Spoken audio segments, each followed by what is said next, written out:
Salam sejahtera Malaysia. Kita kembali dalam isu hangat hari ini yang berkaitan dengan pembekuan parti oleh SPRM. Kita percaya UMNO pun sebelum ini pernah dibekukan. Dan hari ini pula yang terkini akaun bersatu yang dibekukan dan kepimpinan bersatu meminta untuk agensi ataupun pihak tersebut SPRM untuk mencairkan akaun mereka. Jadi saudara-saudara, akhirnya hari ini seorang pemimpin daripada PAS, pemimpin daripada Perikatan Nasional, telah membuat satu pendedahan yang mengejutkan berkaitan dengan pembekuan akaun parti tersebut.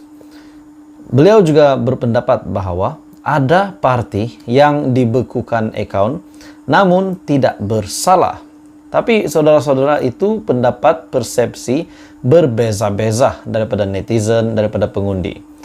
PAS minta SPRM siasat dana politik parti secara telus. PAS akhirnya menggesa Suruhanjaya Pencegahan Rasuah Malaysia, SPRM, untuk melakukan siasatan secara telus, bukan sahaja terhadap parti pembangkang, malahan juga kepada parti kerajaan dalam membanteras rasuah politik. Persoalan yang pertama, akaun tidak akan dibekukan sekiranya tidak ada pendedahan ataupun kecurigaan yang keterlaluan berlaku.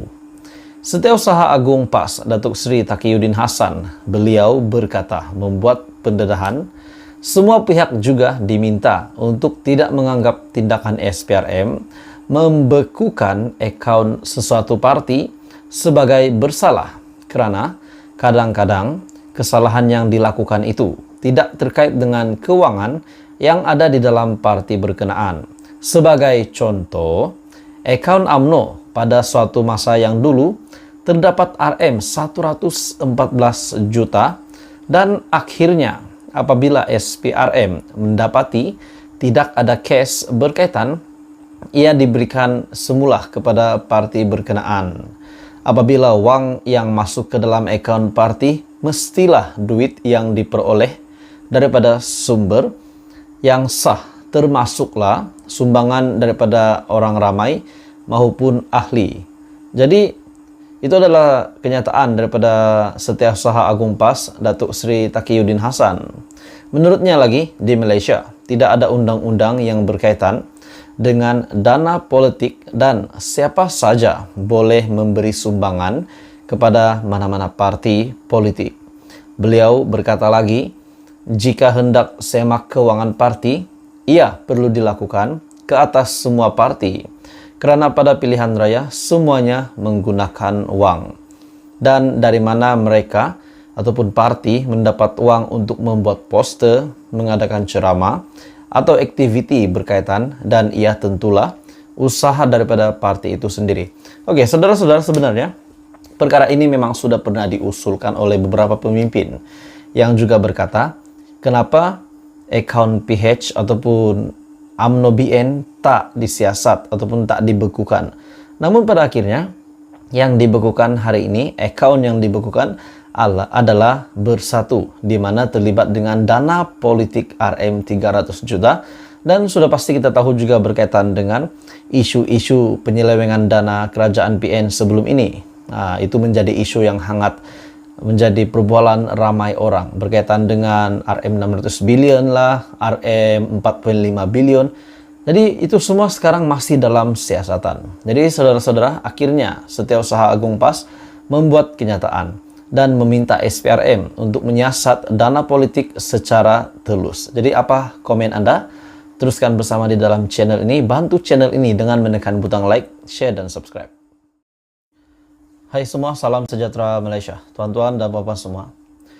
Kita tahu kerajaan yang dibentuk hari ini, kerajaan perpaduan yang dibentuk dan dipimpin oleh Perdana Menteri Malaysia, yaitu Datuk Seri Anwar Ibrahim. Dan kita tahu apa yang berlaku semasa pilihan raya umum ke-15, di mana tidak ada mana-mana gabungan yang mempunyai majoriti yang cukup untuk membentuk kerajaan persekutuan. Saudara-saudara, tuan-tuan dan bapak semua, Dan akhirnya yang di Pertuan Agong Al-Sultan Abdullah Riayatuddin Al-Mustafa Billah Shah telah membuat kenyataan bahwa memberikan cadangan kepada PN dan PH untuk mengadakan gabungan ataupun kerajaan bersama. Dan yang menolak cadangan tersebut pertamanya adalah Muhyiddin Yassin. Saudara-saudara, akhirnya memang banyak yang akan membangkang, banyak yang tidak setuju kerajaan yang dibentuk hari ini. Namun pada akhirnya perlahan-lahan kita semua dapat melihat kesan yang baik. Walaupun kita tidak boleh nafikan memang ada yang akan mempertikaikan. Dan Presiden PAS Hadi Awang, seperti yang kita tahu, beliau memang lantang untuk menyerang kerajaan. Dan terkini beliau telah membuat kenyataan yang sangat mengejutkan berkaitan dengan kenyataan ini bahwa kemungkinan kerajaan persekutuan tumbang tidak lama lagi. Dan akhirnya Amanah, Parti Amanah bersuara, di mana Parti Amanah adalah gabungan di dalam Pakatan Harapan. Menurut Mahfuz, kenyataan Hadi sanggah titah agong berunsur sabotaj. Ini pendapat daripada Mahfuz. Amanah menganggap kenyataan yang dibuat oleh Presiden PAS Tan Sri Abdul Hadi Awang mengenai kemungkinan kerajaan persekutuan tumbang tidak lama lagi berbahaya kerana bercanggah dengan titah yang di Pertuan Agong. Oke, saudara-saudara, menurut Anda, adakah Anda setuju kenyataan daripada Mahfuz dan kenyataan daripada Parti Amanah dan kenyataan daripada Hadi Awang, di mana beliau berkata kemungkinan kerajaan yang dipimpin oleh Datuk Seri Anwar Ibrahim, dipimpin oleh gabungan PHBN dan beberapa parti yang lain ini akan tumbang tidak lama lagi. Selain itu, kata Naib Presiden Amanah Mahfuz Omar, kenyataan Presiden PAS berkenaan juga berisiko untuk mengundang suasana politik tidak stabil sekaligus menyukarkan negara. Ia sangat bertentangan dengan seruan titah yang di Pertuan Agong dan Majlis Raja-Raja Melayu yang mahu supaya kestabilan politik diwujudkan dalam negara kita. Seperti yang kita tahu, semasa Perdana Menteri Malaysia, Datuk Seri Anwar Ibrahim yang mengangkat sumpah, pertama yang menyerang Anwar Ibrahim adalah Muhyiddin Yassin dengan bertanya dan meminta keabsahan Anwar Ibrahim sebagai Perdana Menteri. Dan akhirnya netizen bersuara itu seperti menderhaka kepada titah yang di Pertuan Agong. Hari ini pula Presiden PAS Hadi Awang masih mempersoalkan perkara ini. Dan adakah kita boleh menganggap kenyataan daripada Hadi ini juga berunsur penderhakaan kepada Agong dan Raja-Raja Melayu?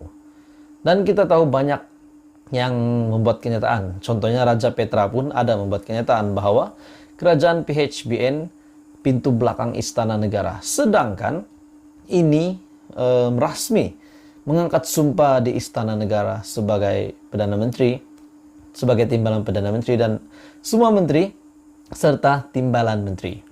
Kenapa nak cakap kerajaan PHBN, kerajaan pintu belakang Istana Negara? Jadi tuan-tuan dan bapak semua, apa komen Anda? Jadi kenyataan daripada Hadi Awang ataupun Presiden PAS, beliau berkata kerajaan persekutuan tumbang tidak lama lagi. Dan akhirnya Naib Presiden Amanah Mahfuz Omar berkata kenyataan Hadi berisiko untuk mengundang suasana politik tidak stabil dan berbahaya kerana bercanggah dengan titah yang di Pertuan Agong. Apa komen Anda? Teruskan bersama di dalam channel ini untuk perkembangan politik yang seterusnya.